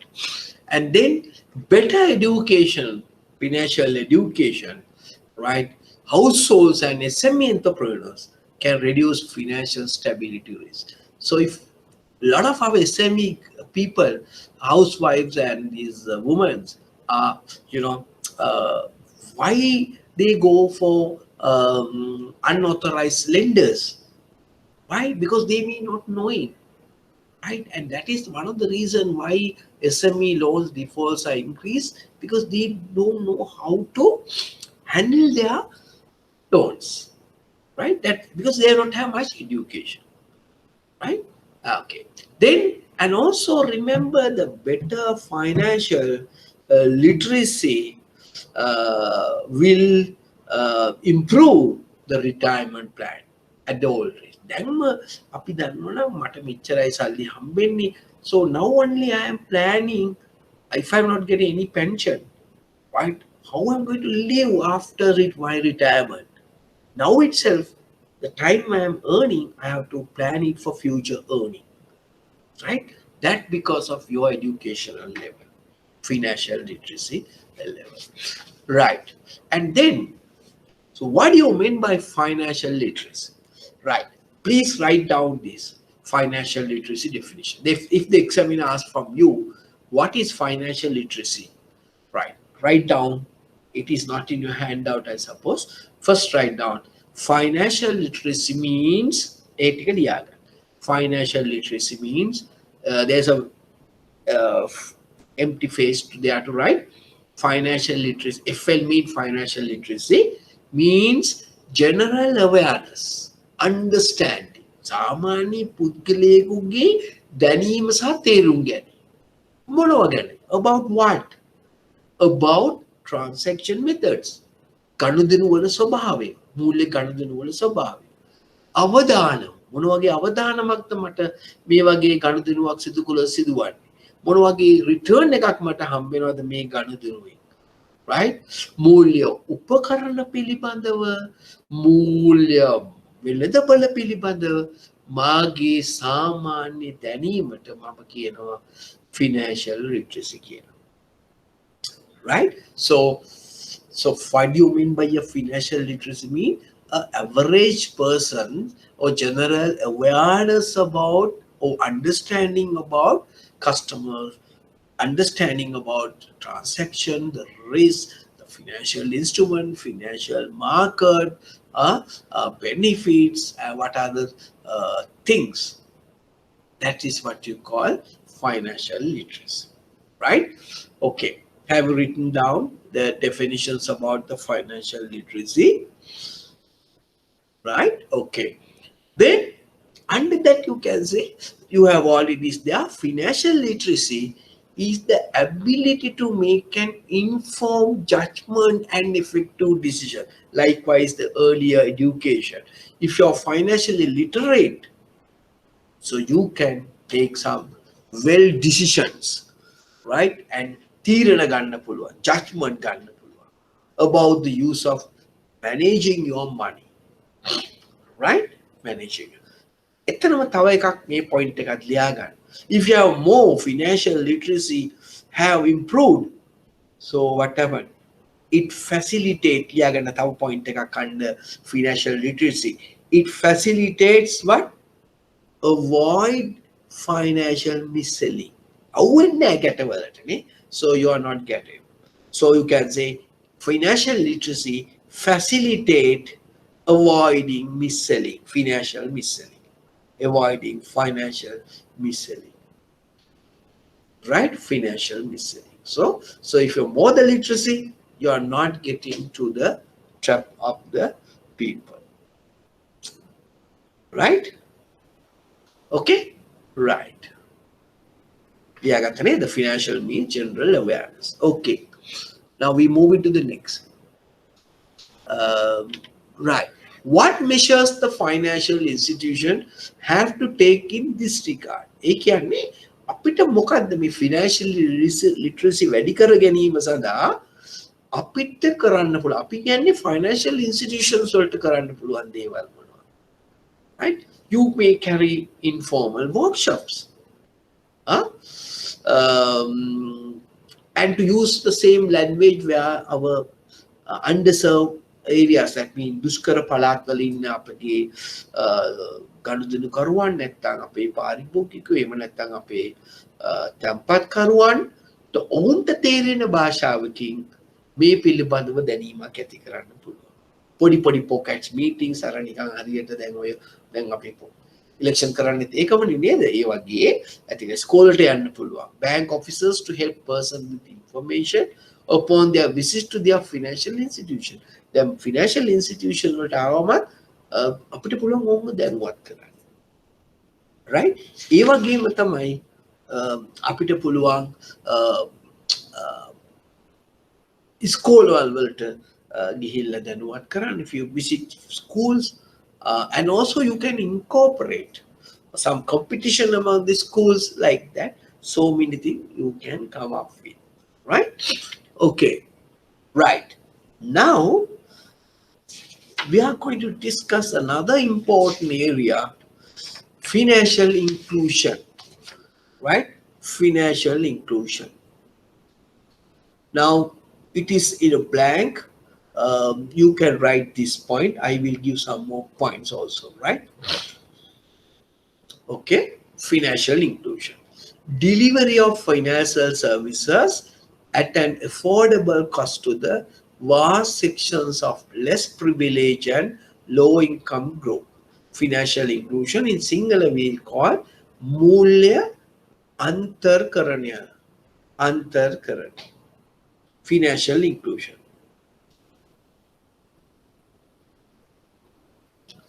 Right? Okay. I will tell you another definition for that, right? Delivery of financial services at an affordable cost to the vast sections of less privileged and low income group. Financial inclusion කියන්නේ ප්‍රධාන වශයෙන් පුළුවන් තරම් මේ රටේ සිටින සෑම පුරවැසියෙක්ම විශේෂයෙන් අඩු ආදායම් ලබන පුද්ගලයෝත් මේ මූල්‍ය විධිමත් මූල්‍ය පද්ධතියට ඇතුළත් කර ගැනීම අඩු වියදමකින්, right? අන්න ඒකයි කියන අදහස් කරන්නේ. හරි, ලියා ගන්න දැන් මම මේ කියන එක මේක යට. Okay? Right? Right. Right? Liagan, right? Okay. Under that you can write financial inclusion. Another point. F5. F5 means financial inclusion, right? Within bracket you can say F5. Financial inclusion. Short version. F5 means that individuals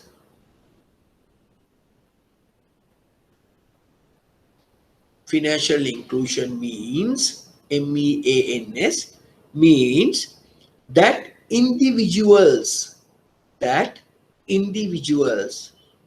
and businesses. It means that individual and businesses. Individual, a game of businesses have access, ACCESS, have access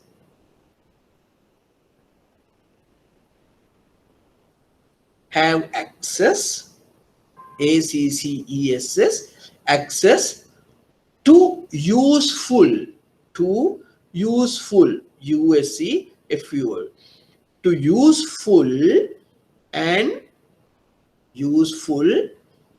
affordable, AFFORDABLE, affordable, useful and affordable financial product and services. Financial product and services.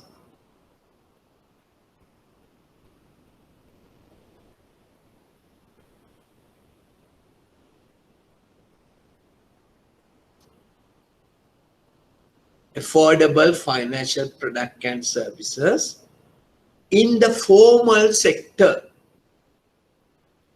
In the formal sector,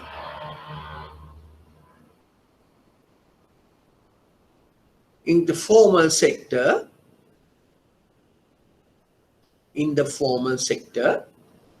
that meets MEETS, that meets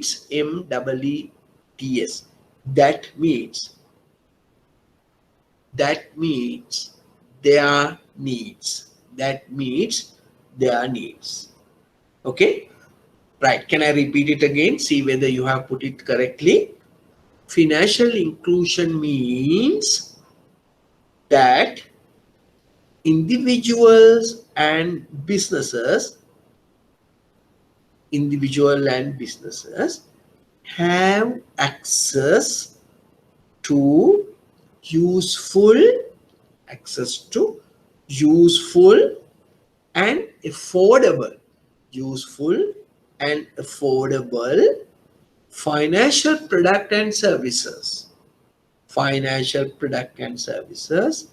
in the formal sector, that meets their needs.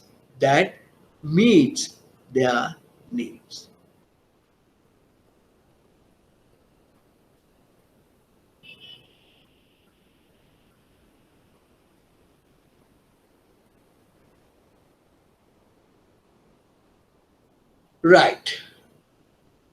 Okay. Right. Now let's look at it. This question. Now, what is the answer? This question is very tricky questions. Therefore, slowly read. Now, question is asking the improved financial literacy of customers may not necessarily facilitate.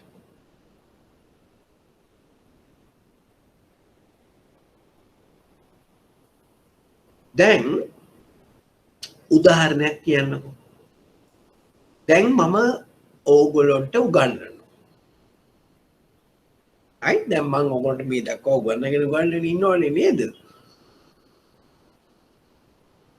ඕගොල්ලන්ට මේ මං කියන දේවල් මොනවාක්වත් මේ තේරෙන්නේ නැත්නම් මම බොරු කිව්වත් නේද? ඕගොල්ලෝ අහන් ඉන්නවා. හරිනේ මම මේ හොඳට අහගන්න මේ කියන එක දැන් මම ඕගොල්ලන්ට උගන්වනවා. මම එලා උගන්වනවා කියනවා ආරම්භය. ඉතින් ඕගොල්ලෝ මාව විශ්වාස කරනවා ඒක වෙනම දෙයක්. ඉතින් මම හරියට බොරු කියන්නේ. එතකොට ඕගොල්ලෝ මම ඕගොල්ලන්ට මූල්‍ය සාක්ෂරතාවය පිළිබඳ පොඩ්ඩක්වත් අවබෝධයක් නැත්තම් ඕගොල්ලෝ මොකද කරන්නේ මං කියනවා හරි කියලා හිතාගෙන ඉන්නවා. නමුත් ඕගොල්ලන්ට පොඩ්ඩක් හරි අවබෝධයක් තිබ්බොත් මූල්‍ය සාක්ෂරතාවය පිළිබඳව මේ මිනිස්සයා බොරුනේ කියන්නේ පට්ටපල් බොරුනේ. එහෙනම් මොකද ඕගොල්ලෝ කරන්නේ? පුළුවන් තරම් IBSL එකටයි නැත්තම් කම්ප්ලේන් කරනවා. මොකද කියලාද? අපෝ මේ සර් හරි බොරුමයි උගන්වන්නේ. ඇයි ඒ? ඕගොල්ලන්ට යම්කිසි අවබෝධයක් තියෙන නිසා. දැන් තේරුණා නේද? right? Then ඒ අනුව හිතලා මොකද්ද මේකේ ආන්සර් එක? Now just look at it in that way. If you don't have a knowledge about literacy, whatever. මේ සමහරට කියනවා මිනිස්සු ඉගෙන ගත්තම තමයි කචා. උගන් නැත්තම් මැට්ටු වගේ හිටියනම් ප්‍රශ්නයක් නැහැ ඕනෑම රජයකට ඕනෑම පාලනය කරගෙන යන්න ලේසි. ඇයි? ඒගොල්ලෝ හිතනවා මේ රජය කියනේව ඇත්ත කියලා. ළමයි ඉගෙන ගන්න මේ රජය සහ යම්කිසි කෙනෙක් කියනවා බොරු කියන එක තේරුම් ගන්න. එතකොට කෑ ගහනවා. මේ බොරු කියන්නේ නේ කියලානේ. දැන් නැත්තම් ඔහේ ඉන්න. ඒ වගේ හිතුවොත් what is the answer for this? This is in your 2014 seminar. The improved financial literacy of customers may not necessarily facilitate. But first, we'll take the first one. Less sale delivery of financial product by banks and financial institutions. Sale.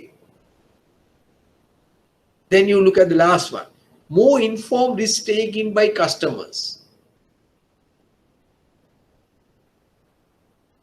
Not that, no?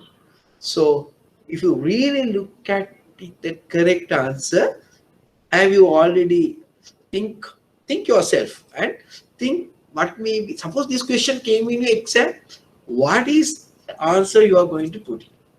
බලමුද පොඩි check එකක් දාලා කොහොමද කියලා අපේ ළමයින්ගෙන් බලමුද අපේ ළමයි මොකද කියන්නේ කියලා මේකට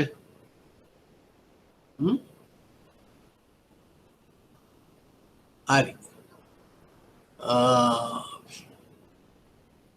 right අපි බලමු චලනි මොකද කියන්නේ චලනි no චලනි රසනිකා Chalini, what do you think? What is the answer? A, B, C, D out of A, B, C, D? Come on, now, where huh? B. B. Okay. Then we look at it. So who is going to take? No, I have front of your names, right? So I get only few names. Sorry for that.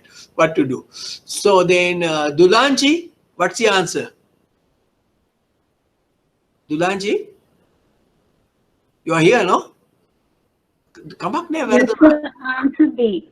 B, right? Yeah. Okay, we'll ask for another one person. Mohammed, what's the answer? Mohammed, Dilshan, what's the answer, Dilshan? Dilshan, are you with me or okay? Doesn't matter. Right. The correct answer is B. So that means you are really understood the concept. Good. Right. So you get 2 marks. Right. That's the one I want. Right. That is why every time when I covered this area, I will ask some question for see whether you understood or not. Right. The less complaints. Why? If you have less complaints, no. But if you have more literacy, they ask questions, no. More complaints, not less complaints, right? Okay. The answer is may not necessarily facilitate. May not necessarily facilitate, right? Okay, good. So then, September 2015, there's another question, something like that. Now you know the answer about what is meant by financial literacy, no?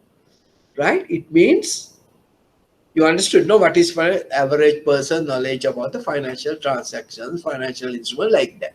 Now this, we have added one word here. What is that? Digital financial literacy. So then you make it little complicated. So what do you mean by the word incorporate the digital financial literacy? So what is meant by digital financial literacy is nothing else. It simply is this. It is the familiarity using cards and electronic financial transaction. It's very simple. Digital mean ඔබගේ digital දැනීම කියන්නේ මොකද්ද? ඔබගේ බැංකු කටයුතු card පත් හරහා හෝ ඉලෙක්ට්‍රොනික ආකාරයෙන් සිදු කර ගැනීමට ඔබට තිබෙන හැකියාව. ඒක තමයි word එක digital, right? So what is meant by a digital financial literacy? It is a familiarity using cards and electronic financial transaction. That's all, right? Okay, the word digital comes if you can do your financial transaction by using cards or some electronic form. So that is what you call digital financial literacy, right? Okay, now we have at now we are in where customer protection, right? Today we have at some more to the earlier one. What are the things we had? Financial, avoiding financial mis-selling. Second one, right? So under that only we discuss all these things, right? Okay, now don't worry. Now we are going to discuss another important area. It's what you call a banking density versus financial inclusion. Right. Now it's a very famous examiner's question. What is banking density? Right? What is banking density? Banking density, banku ganatya, right, is measured as the number of bank branches per 100,000 population in the country or a particular location. ඒ කියන්නේ simply පුද්ගලයන් ලක්ෂයකට තිබෙන බැංකු ශාඛා ගණන, banking density, right? Banking density. අපි හිතමු ලංකාවේ පාසල් කීයක් තියෙනවද? ලංකාවේ ළමා ජනගහනයෙන් ඉස්කෝලේ යන ළමයින්ගෙන් කොපමණක් තියෙනවද? දැන් අපි දන්න විදිහට ඔයගොල්ලෝ දන්නවනේ අවම වශයෙන් අපේ තියෙනවා පාසල් 10000ක් විතරනේ. එතකොට population එක ගත්තොත් මිලියන 8ක් ගත්තොත් 8 10000න් බෙදපුවම අපි දන්නවා ලක්ෂයකට ඉන්න ළමයි ලක්ෂයකට තියෙන පාසල් ගන්න. right? එහෙම නැත්නම් ලංකාවේ මුළු hospital ටික අරගෙන ලංකාවේ තියෙන සියලුම hospital අරගෙන ලංකාවේ population එක බෙදුවම ලක්ෂයකට එන ඉස්පිරිතාල එක. ඒ වගේ, right? Okay, so bank density mean number of bank branches per 100,000 population in the country or at a particular location, right? Okay. Now that means, now how much you think in Sri Lanka, right? Can you give me any answer for this also? Let's look at it. How many branches you think for 100,000 population? කියන්නේ ලංකාවේ ප්‍රමාණීය ශාඛා කීයක් තියෙනවද ඔයගොල්ලෝ හිතන විදියට ලක්ෂයකට බැංකු ලංකාව ගත්තොත්? Any guesses? කාටරි කියන්න පුළුවන්ද? Anybody can give me answer. How many what is the Sri Lankan banking density? ඒ කියන්නේ ලක්ෂයකට බැංකු ශාඛා කීයක් තියෙනවද? ලක්ෂයක් ගත්තොත් එහෙම ශාඛා කීයක් තියෙනවද හැම බැංකුවකම? How much you think? You have get an idea? පොඩි දෙන්න බලන්න, පොට්ටේ chance එකක් බලලා කියන්නකෝ බලන්න කීයක්ද? 10ක්ද 20ක්ද 50ක්ද 40ක්ද likewise. How many branches for 100,000 people we call bank density? In Sri Lanka, what is the bank density? Right? Any guesses? Right? Any try? Dinetma? Any guesses? Dinetma? Any guesses? Abhinash. Go back, Abhinash. Abhinash, you are from DFCC? What's the answer, Abhinash? Right? Right. No any පොට්ටි උත්තරේ දෙන්න බලන්න. කොච්චරද ලංකාවේ? 300. 300. Not Puta, not that. Huh? Right? Mohammed Dilshan has come to a very close. Exactly is around Mohammed Dilshan has given a correct answer, close answer. He said 17, but it is approximately not 300 Puta, less than that, right? It's around 18, right? Okay, good. So that is wow, right? Note එක ගාව පොඩ්ඩක් ලියා ගන්න. Sri Lanka bank density is around 80. Okay, is around 80. Right, good. So one fellow has given not 300 Puta, right? It should be around 18 18, right? That is bank density. Right. Now, that means, so access to the public to the bank, they can samanya public la kochara banku shaka the yand access to the banks. Then what is financial inclusion mean? So financial inclusion mean kopamana pramanya මේ මිනිස්සු ළඟට යනවද කොච්චර සාමාන්‍ය බැංකු සාමය formal banking scheme එකට යන්න පුළුවන්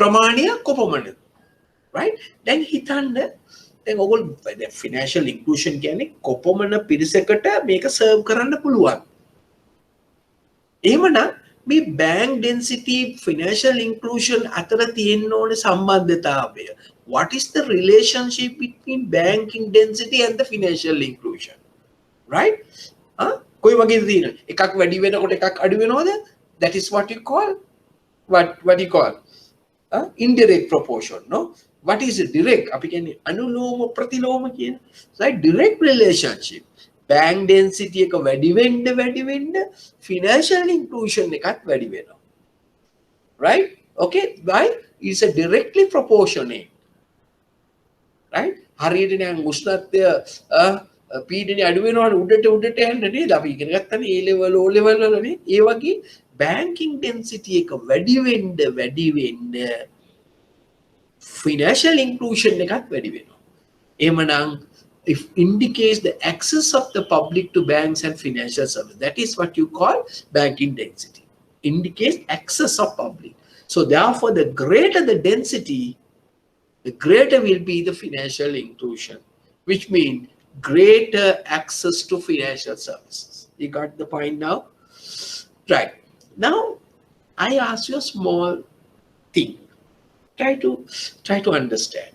Now say, banks are appointing agents, right? මතකයි නේද අපි කිව්වනේ customer charge banks are appointing agents.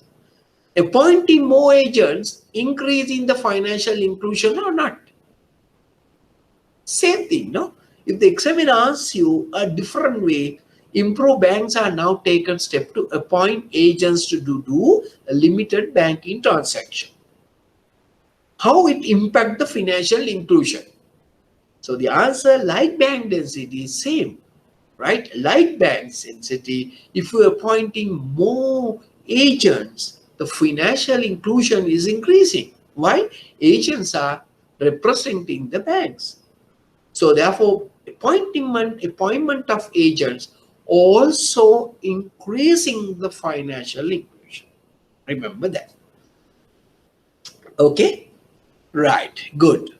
And now, we are moving to another important area, that is the secrecy. So I don't know whether you have already learned this one in your law, but I have looked at it in a different angle, right? Secrecy, right? It is also an important customer protection, right? Now, and just leave it this case for the time being. Now, you look at it this. Now, it is a duty of importance of maintaining the duty of confidentiality. It's absolutely necessary, right? That is why you call Turnier case, right? This case is telling, right? You can't disclose any information to the third party, right? And that is covered under Banking Act 30 of 1988, Section 77. Now, all people who are working in the bank are signing this. What is that? You are not going to disclose any informations about customers to third party. That covers under Banking Act 30 of 1988, Section 77. Duty of secrecy, or sometimes we call license. When you get an appointment letter, you sign this. And you sign another one with your appointment letter. What is that? Customer charter. Right? Now, and the new employees are usually sign two documents.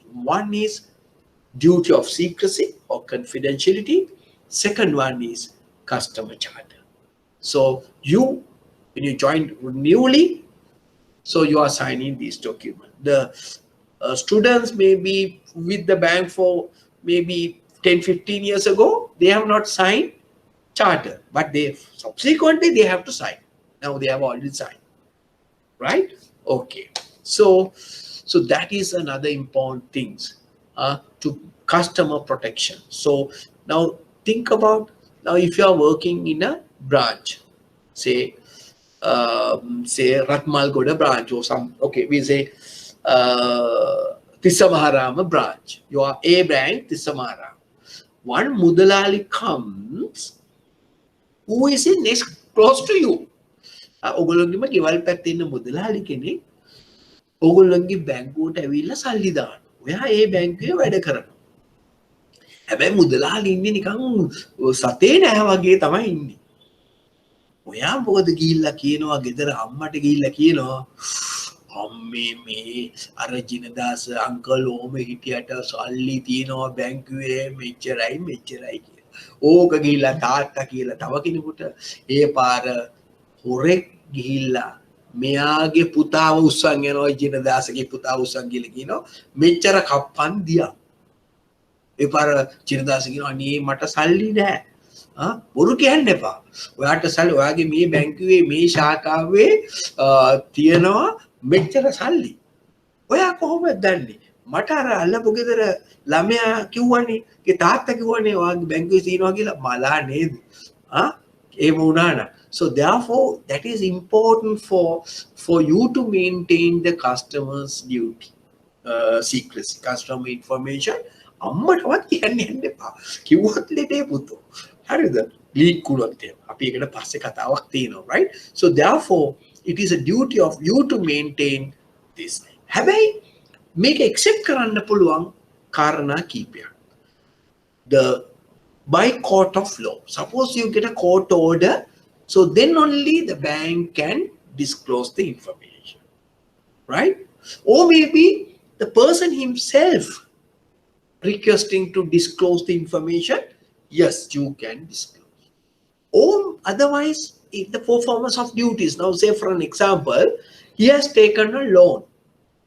He has taken a loan, right? But he is not paying you. Now you need to recover the loans now.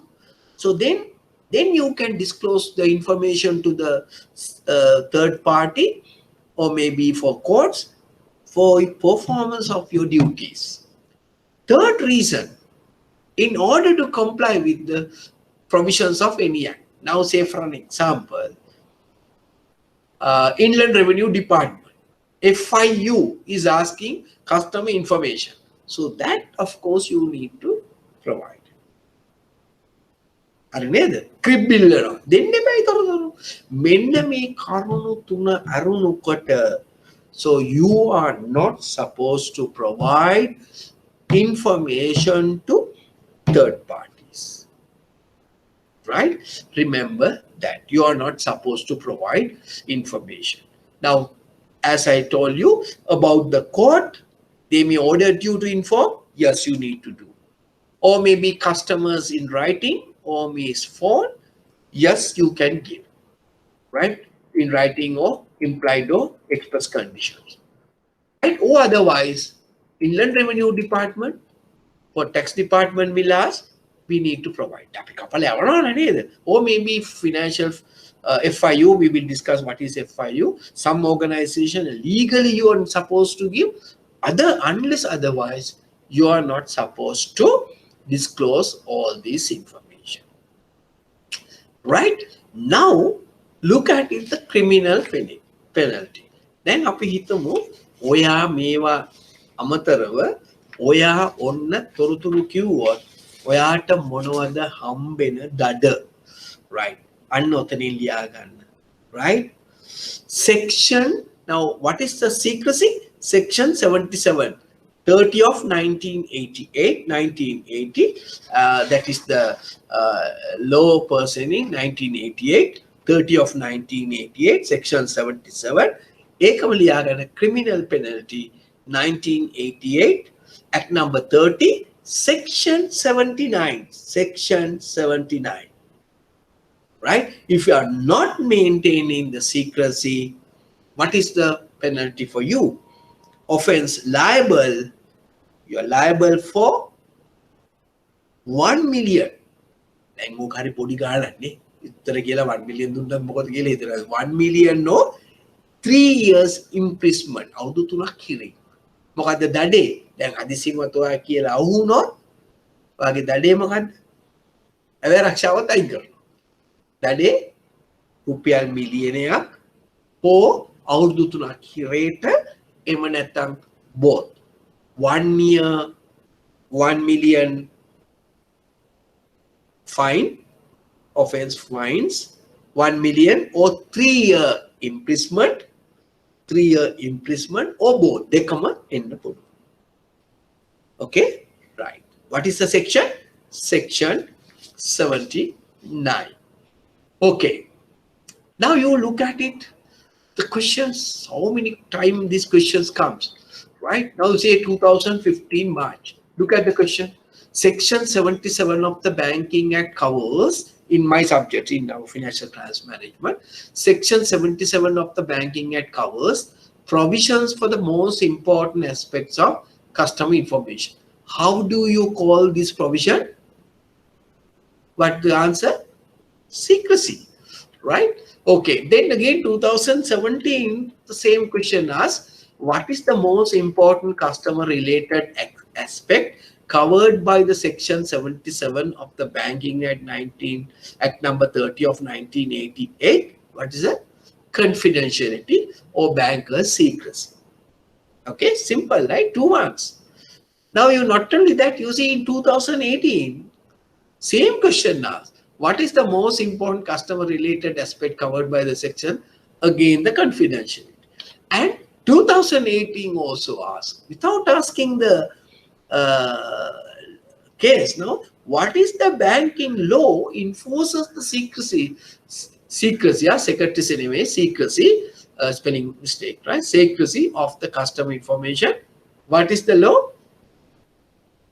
30 of 19, 30 of 19 Banking Act number 30 of 1988, Section 77. Section 77. If you not adhere to the rules, what is the section covered? 30 of 1988, Section 79. What is the punishment? 1 million cash fine or 3 years imprisonment or both. මේ දෙකම වෙන්න පුළුවන්. දැන් පේනවා නේද? ඉතින් ඔයගොල්ලෝ job එක පටන් ගන්නකොටම දැන් මේකට අස්සන් ගන්න. හරි. So there's a very famous case about the secrecy. දැන් මෙතන ලියා ගන්න යටි පොඩි කැලල ලියා ගන්න. Gamini Fonseca versus People's Bank about the secrecy. ලංකාවේ තියෙන එකම case එක. Right? Gamini Fonseca versus People's Bank. Then අපි මේ case එක තේරෙන්නේ නේද? මොකක්ද case එක? Banking, right? Gamini Fonseca versus, you know who is Gamini Fonseca, no? අපේ පරණ actor කෙනෙක්, පරණ deputy speaker කෙනෙක්. දැන් නෑ මැරිලා Gamini Fonseca versus People's Bank. මොකද්ද මේ නඩුව? Pertaining to the secrecy. I will explain. I mean, it is not maybe applicable for your exam, but I will tell you the case pertaining to the customer secrecy, right? Okay. So I will explain to you that case in next week. And then we have another one to answer, Credit Counseling Center. And then after Credit Counseling Center, we are moving to, up to now, we discuss about protection customer. And also we need to regulate, need to maintain the soundness of financial institution, right? That of course we discuss. we're going to discuss next week. Okay. So I hope you uh, understood today. We please read all these things, and we may discuss further. I will give you another tute next week. Please read all these things, and I'll explain the case Gamini Fonseca versus People's Bank. If I am not, so please tell me to explain to you on that case. Very interesting case, right? It's a real case pertaining to customer secrecy. Okay, so we'll see you on next Sunday. Hopefully, so the second cycle will come. So therefore, wherever you go, you protect your you look after yourself to protect getting unwanted virus to your body, right? Okay, have a nice weekend, and see you next Sunday.